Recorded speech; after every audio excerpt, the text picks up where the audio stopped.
সেনাপ্রধান ফিরেছেন, বিদেশ সফরে গিয়েছিলেন তিনি। সফর সংক্ষিপ্ত করে তড়িঘড়ি করে তিনি ফিরে এসেছেন। ফিরতে না ফিরতেই বাংলাদেশে সেনাবাহিনীর অ্যাকশন শুরু হয়ে গেছে। সেনাবাহিনীর কি অ্যাকশন শুরু হলো সেটা একটা গুরুত্বপূর্ণ বিষয়, সেই ব্যাপারে আলোচনা করব।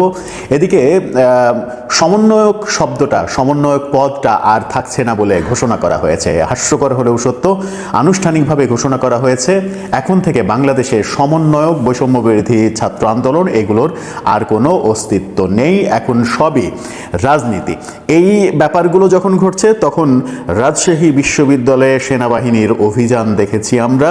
তুল কালাম কাণ্ড। রাজশাহী বিশ্ববিদ্যালয়ের একটি আবাসিক হল থেকে এত বিপুল পরিমাণ অস্ত্র উদ্ধার করা হয়েছে যা ৩-৪টি থানাতেও থাকে না, এবং বলা হচ্ছে যে পুলিশের যে অস্ত্র লুট করা হয়েছিল 5 আগস্টের পরে, সেই লুট করা অস্ত্রের গুদাম পাওয়া গেছে সেখানে। সে বিদেশ সফর সংক্ষিপ্ত করে তিনি তাড়াহুড়ো করে ফিরেছেন, এবং শোনা যাচ্ছে তিনি ঢাকা শাহজালাল আন্তর্জাতিক বিমানবন্দরে ল্যান্ড না করে তেজগাঁর যে বিমান ঘাঁটি সেখানে তার বিমান ল্যান্ড করেছে। কেন সেটা করলো সেটাও একটা অবাক করা তথ্য। বিভিন্ন সূত্র বলছে তিনি তেজগাঁতে ল্যান্ড করেছেন এবং তড়িঘড়ি করে ফিরে এসেছেন। তার পেছনে কারণ কি? সেনাপ্রধানকে নিয়ে গত কয়েকদিনে নানা রকমের আলোচনা হচ্ছিল। অনেকে এই আলোচনাও করার চেষ্টা করছিলেন যে সেনাপ্রধান অসহায় হয়ে দেশ ছেড়ে চলে গেছেন, তিনি আর ফিরবেন না, ইউনূস সরকারের অধীনে তার আর কাজ করা সম্ভব হবে না। কিন্তু আমরা ঘটনা ভিন্ন রকম দেখলাম। সেনাবাহিনী প্রধান ফিরে এলেন। ফিরে যখন এলেন তখন তাকে নিয়ে নানা রকমের আলোচনা হচ্ছে। ডক্টর ইউনূস সরকারকে নিয়ে নতুন কোনো তথ্য তিনি পেলেন কিনা, নিয়ে এলেন কিনা সেটা দেখা যাবে আগামী কয়েকদিনের মধ্যে। শোনা যাচ্ছে সেনাবাহিনী প্রধান ডক্টর ইউনূস সরকারের ওপরে বিরক্ত, এবং বিরক্তির যে ছাপ সেটা স্পষ্ট হয়েছে কদিন আগেই তার ভাষণে। এরপরে সেনাবাহিনীর সঙ্গে সরকারের সম্পর্ক একেবারে নড়বড়ে অবস্থায় চলে গেছে। সেনাবাহিনীকে আগের চাইতে একটু বেশি তৎপর দেখা গেছে। আমরা একদিন আগেই দেখেছি গুলশানে মব ঠেকাতে সেনাবাহিনী গিয়েছে এবং সেখানে প্রথমবারের মতো মব করার জন্য 3 জনকে অ্যারেস্ট করা হয়েছে। অর্থাৎ দৃশ্যপট পাল্টাতে শুরু করেছে। সেনাবাহিনী আজকে অভিযান চালিয়েছে রাজশাহী বিশ্ববিদ্যালয়ে। রাজশাহী বিশ্ববিদ্যালয়ের ঐতিহ্যবাহী হল নবাব আব্দুল লতিফ হল, যে হলের মাঠে আমার নিজেরও বহুদিন বিচরণ করার অভিজ্ঞতা রয়েছে। সেই নবাব আব্দুল লতিফ হল, ঐতিহ্যবাহী সেই হলের ছাত্র শিবিরের সভাপতির রুম তল্লাশি করে ব্যাপক বিস্তর রীতিমতো একটা অস্ত্রের কারখানা পাওয়া গেছে। এত বিপুল অস্ত্র আমার মনে হয় বাংলাদেশের ইতিহাসে কোনো অভিযানে এক রুম থেকে কিংবা একটা জায়গা থেকে পাওয়া যায়নি। এত বিপুল পরিমাণ অস্ত্র, যে অস্ত্রগুলো পরে গণমাধ্যমে, সামাজিক যোগাযোগ মাধ্যমে এখন ছড়িয়ে পড়ছে।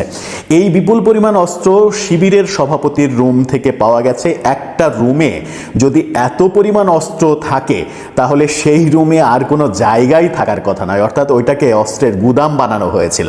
সেনাবাহিনীর অভিযানে সেটা বেরিয়ে এসেছে, এবং বলা হচ্ছে যে পুলিশের যত অস্ত্র লুট হয়েছে 5 আগস্টের পরে মবের মাধ্যমে, পুলিশের যত অস্ত্র লুট হয়েছে থানা আক্রমণের মাধ্যমে, সেই অস্ত্রের একটা বড় চালান এখানে রয়েছে।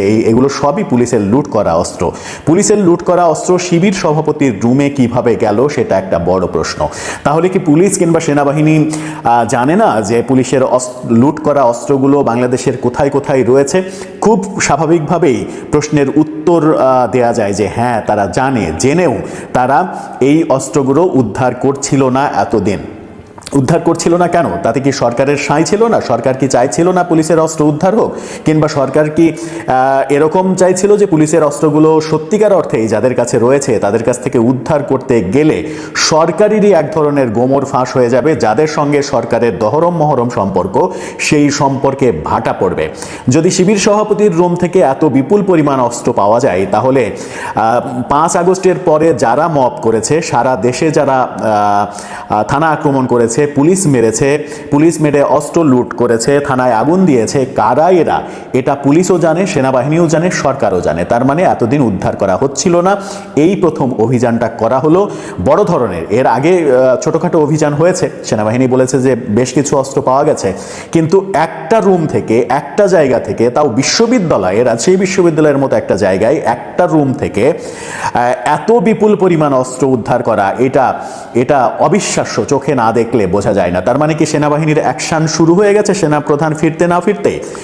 আপাত দৃষ্টে সেটাই মনে হচ্ছে। আর সেনাবাহিনী যদি অ্যাকশনে সত্যি সত্যি নেমে পড়ে, তাহলে বাংলাদেশে অভ্যুত্থান পরবর্তী যারা মব তৈরি করেছে, যারা পুলিশের ওপরে আক্রমণ করেছে, পুলিশে হত্যা করেছে, থানা জ্বালিয়ে দিয়েছে, পুলিশের মনোবল ভেঙে দিয়েছে, এখনও যারা পুলিশের বিপক্ষে প্রতিনিয়ত কথা বলার চেষ্টা করে বিভিন্ন পরিচয়ে, বিশেষ করে সমন্বয়ক পরিচয়ে পুলিশকে যাচ্ছে তাই ভাষায় কথা বলে, আমার মনে হয় যে তাদের কাউকে কাউকে জিজ্ঞাসা করলেও এই অস্ত্রের আরও ভাণ্ডার পাওয়া সম্ভব হবে। এবং মজার তথ্য হচ্ছে, আজকে জাতীয় নাগরিক পার্টি, সেই পার্টির আহ্বায়ক নাহিদ ইসলাম তিনি আনুষ্ঠানিকভাবে ঘোষণা করেছেন দেশে আর সমন্বয়ক বলে কোনো মানুষ নেই। সমন্বয়ক বলে এই সমন্বয়ক শব্দটার আর অস্তিত্ব নেই, এটা বিলুপ্ত হয়ে গেছে। কারণ বৈষম্য বিরোধী আন্দোলন থেকে একটা ছাত্র সংগঠন হয়েছে, একটা রাজনৈতিক দল হয়েছে, এখন আর সমন্বয়কের কোনো অস্তিত্ব নেই। তিনি পুলিশকে বলেছেন যে সমন্বয়ক পরিচয়ে দেশে কোথাও যদি কেউ কিছু করতে চায় তাহলে তাদের কঠোর হস্তে দমন করুন।